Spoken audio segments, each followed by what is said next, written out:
হযরতে আব্দুল্লাহ ইবনে উমর রাদিয়াল্লাহু তাআলা আনহু যখন মদিনার মধ্যে যখন বন্ধুদেরকে নিয়ে যখন ভ্রমণ করতেছেন, ভ্রমণ করার সময় তিনি দেখতে পেলেন একজন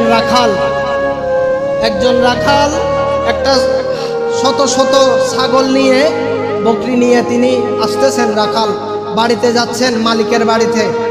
তখন হযরতে আব্দুল্লাহ ইবনে উমর রাদিয়াল্লাহু তাআলা আনহু, হযরতে খলিফাতুর রাসূল হযরতে ফারুক আজম রাদিয়াল্লাহু তাআলা আনহুর বেটা, তিনি ওই রাখালকে ডাক দিল, রাখাল এদিকে আসো। তখন রাখাল আসলেন, হুজুর কেন ডাকলেন, ডাক দিলেন? তখন হযরতে আব্দুল্লাহ ইবনে উমর রাদিয়াল্লাহু তাআলা আনহু বলতেছেন যে আমরা তো এখানে নাস্তা করতেছি, আমাদের থেকে একটু নাস্তা খাও। তখন ওই রাখাল বলতেছে না, আমি রোজা রেখেছি। হযরতে আব্দুল্লাহ ইবনে উমর রাদিয়াল্লাহু তাআলা আনহু রোজা রাখে নাই, মানে এটা রমজানের রোজা নয়, এটা নফল রোজা। যদি রমজানের রোজা হতো তাহলে তো হযরত আব্দুল্লাহ ইবনে উমর রাদিয়াল্লাহু তাআলা আনহু তিনিও রোজা রাখতেন। ওই রাখাল নফল রোজা রাখলো। তখন বলতেছে আমাদের থেকে একটু নাস্তা খাও। বলতেছে আমি রোজা রেখেছি। এই গরমের মধ্যে তুমি কাজ করতেছো, ছাগল ছড়াচ্ছ, এই গরমের মধ্যে তুমি রোজা রেখেছো? বলে যে একটু কিছুদিন পরে এই শীতকাল আসবে, তখন রোজা রাখতে। বলতেছে না, এই গরম এটা তো সামান্য গরম, আমি ওই গরম থেকে বাঁচার জন্য আমি কবরের মধ্যে, এটা আমল করার জায়গা না, দুনিয়া হচ্ছে আমল করার জায়গা, কবর এটা হচ্ছে হিসাব দেওয়ার জায়গা, হাসর এটা হচ্ছে হিসাব দেওয়ার জায়গা, মিজান ফুলসিরাত এগুলো হচ্ছে হিসাব দেওয়ার জায়গা। আমি সেখান থেকে বাঁচার জন্য এই গরমকে আমি বরণ করে নিয়েছি, জুরা বলুন। তখন হযরতে আব্দুল্লাহ ইবনে উমর রাদিয়াল্লাহু তাআলা আনহু, তিনি তো সাহাবীর রাসূল, সাহাবীর সন্তান, সাহাবায়ে রাসূলের সন্তান, তিনি আশ্চর্য হয়ে গেলেন, কিরে রাখালের এত তাকওয়া, এত আল্লাহর ভয়, আমরা কি করতেছি? তখন আরো পরীক্ষা করার জন্য ওই রাখালকে বলতেছে, এই রাখাল, তোমার এখানে তো শত শত হাজার হাজার ছাগল আছে, সেখান থেকে একটা ছাগল আমার কাছে বিক্রি করে দাও। তুমি মালিককে গিয়ে বলবে তোমার একটা ছাগল বাঘে খেয়ে ফেলেছে বা হারিয়ে গিয়েছে, মালিক কিছু বলবে না। তোমার তো সবসময় এরকম ছাগল হারিয়ে যায়।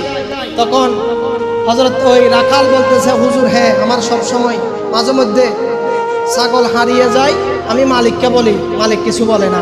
বলে যে তাহলে সেখান থেকে একটা ছাগল আমার কাছে বিক্রি করে দাও, আমরা জব করে এখানে পিকনিক করব, তুমি মালিককে গিয়ে বলবা যে একটা ছাগল তোমার হারিয়ে গিয়েছে। তখন ওই যিনি রাখাল, তিনি দুই চোখের পানি ছেড়ে দিয়ে আল্লাহর ভয়ে বলতেছে, হুজুর আমি এই কাজ করতে পারবো না। তখন হুজুর বলতেছে, কেন পারবে না? তোমার মালিক তো তোমাকে কিছু করবে না, তোমার সারা মাসের বেতন যতটুকু তার চেয়ে আমি 2 গুণ দিব, এই ছাগলটা আমাকে দিয়ে দাও। বলে যে না, আমি মারা গেলেও আমি আপনাকে ছাগল দিতে পারবো না। কেন দিতে পারবো না? তখন ওই যিনি ছাগল ছড়াচ্ছে ওই রাখাল বলতেছে, আইনাল্লাহ, আমাকে কেউ না দেখলে তো একজন ব্যক্তি দেখতেছেন, তিনি হচ্ছে আল্লাহ। আল্লাহ তো দেখতেছে, আমাকে দুনিয়ার কেউ দেখতেছে না, আমার মালিক দেখতেছে না, আমার কেউ দেখতেছে না, আমাকে মালিক কিছু বলবে না, কিন্তু আমি মালিককে হিসাব দিয়ে দিতে পারবো। আল্লাহকে কিভাবে হিসাব দিব? আইনাল্লাহ, আমি আল্লাহকে, আল্লাহ তো একজন আছে, আল্লাহকে তো হিসাব দিতে হবে। আল্লাহর চোখ থেকে আমি কিভাবে ফাঁকি দিব? আমি মালিকের চোখ থেকে ফাঁকি দিতে পারি। মালিককে আমি, আমার মালিককে আমি হিসাব দিতে পারবো, আল্লাহকে তো হিসাব দিতে পারবো না। আমি আল্লাহর ভয়, আমার ইত্তাকুল্লাহ, আমার ভিতরে তাকওয়া আছে। আমি মরে গেলেও আপনাকে ছাগল দিতে পারবো না, আল্লাহর ভয়ে আমি আপনাকে ছাগল দিতে পারবো না। জোরে বলুন সুবহানাল্লাহ। তখন হযরতে আব্দুল্লাহ ইবনে উমর রাদিয়াল্লাহু তাআলা আশ্চর্য হয়ে গেল, হায়রে, একজন রাখালের এমন তাকওয়া, এমন আল্লাহর ভয়, আল্লাহকে কত ভালোবাসে, কত ভয় করে। আল্লাহর ভয়ে তিনি লোভ, হিংসা, বিভিন্ন লোভ থেকে এত বড় লোভ তাকে আমি দেখিয়েছি, এত বড় টাকার লোভ তাকে দেখিয়েছি, সে সেখানে ফা দেয় নাই। কেমন তাকওয়া! তিনি হযরত আব্দুল্লাহ ইবনে উমর রাদিয়াল্লাহু তাআলা আনহু বাড়িতে গেলেন, মদিনার মধ্যে বাড়িতে গিয়ে থাকা এনে ওই রাখালের মালিকের কাছে গেল, এই রাখালের মালিক, এই গোলামের দাম কত? আপনাকে এই গোলামের দ্বিগুণ দাম দিব, এই গোলামকে আপনি আজাদ করে দিন। জোরে বলুন সুবহানাল্লাহ।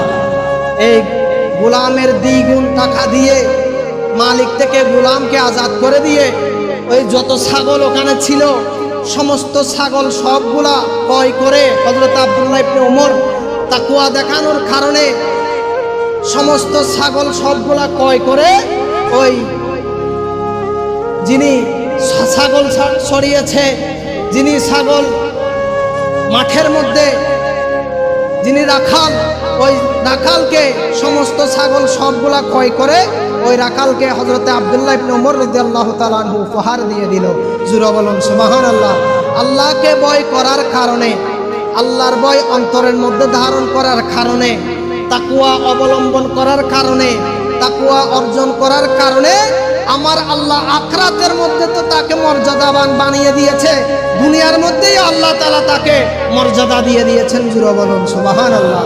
সেজন্য এখনো সময় আছে, তাওবা করুন, তাকওয়া অবলম্বন করুন। আল্লাহ তাআলা বলেন, ইয়া আইয়ুহাল্লাযীনা আমানুত্তাকুল্লাহ, বান্দা আমাকে ভয় করো, হাক্কা তুকাতিহি ওয়া লা তামুতুন্না ইল্লা ওয়া আনতুম মুসলিমুন। তোমরা মুসলমান না হয়ে মৃত্যুবরণ করো না, তার মানে তাকওয়া অবলম্বন না করে তোমরা ইন্তেকাল করিও না। তাকওয়া অবলম্বন না করে, অর্জন না করে যদি মৃত্যুবরণ করো, আবাদুল আবাদ পর্যন্ত আপনার কবরটা জাহান্নামের আগুনে ভরপুর হয়ে যাবে, জাহান্নামের মধ্যে জ্বলতে হবে। সুতরাং এখনো সময় আছে মুসলমান প্রিয় হাজিরিন, প্রত্যেকে তাকওয়া অবলম্বন করবেন। আল্লাহর ভয়, একটা খারাপ কাজ করতেছেন তখন আল্লাহকে স্মরণ করেন দেন, আমাকে কেউ দেখতেছে না, আল্লাহ দেখতেছে। আমি বেবিচার করতেছি, কেউ দেখতেছে না, আল্লাহ দেখতেছে। আমি গোপনে সুদ খাচ্ছি, কেউ দেখতেছে না, আল্লাহ দেখতেছে। আল্লাহর ভয়ে যদি আপনি হারাম কাজ থেকে নিজেকে বিরত রাখতে পারেন, তাহলে আল্লাহ আপনার হয়ে যাবে, আপনি আল্লাহর হয়ে যাবেন, আপনি আল্লাহর বন্ধু হয়ে যাবেন। জোরে বলুন সুবহানাল্লাহ।